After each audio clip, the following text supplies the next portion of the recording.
વાત કરીએ જૂનાગઢની તો જૂનાગઢના માણેકવાડા ગામમાં વહીવટી તંત્ર દ્વારા ગૌચરની જમીન પરના દબાણો દૂર કરવાની એક મોટી અને આક્રમક કાર્યવાહી હાથ ધરવામાં આવી છે। કાર્યવાહીના પરિણામે ગામના પશુઓ માટે 800 વીઘા જેટલી ગૌચરની જમીન ગેરકાયદેસર દબાણ મુક્ત કરવામાં આવી છે। તો જૂનાગઢ જિલ્લા કલેક્ટરની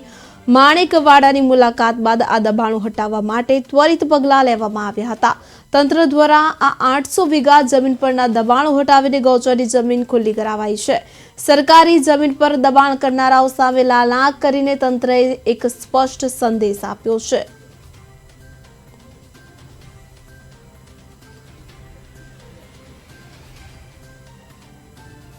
અગાઉ માણેકવાડા ગામે અરજદાર શ્રી વિરમ ગાંગાભાઈ જાડેજાની અરજી મુજબ જુલાઈ માસની અંદર અરજી કરવામાં આવેલ અને ત્યારબાદ ગ્રામ પંચાયત દ્વારા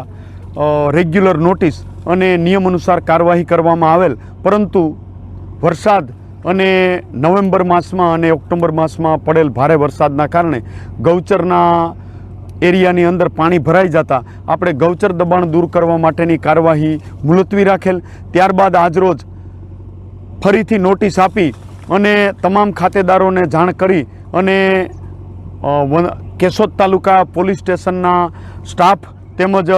વંથલી તાલુકાના વિસ્તરણ અધિકારી શ્રી, ટીડીઓ સાહેબ શ્રી અને તમામ મહેસૂલી અને પંચાયતના તલાટી મંત્રી અને પંચાયત બોડીને સાથે રાખી અને આજે આશરે 800 વીઘા દબાણ જે 83 આજુબાજુના ખેડૂતો દ્વારા કરવામાં આવેલ તે તમામ દબાણ છે તે તંત્રને સાથે રાખી અને શાંતિપૂર્ણ વાતાવરણમાં મીડિયા કર્મીઓની હાજરીમાં ખુલ્લું કરવામાં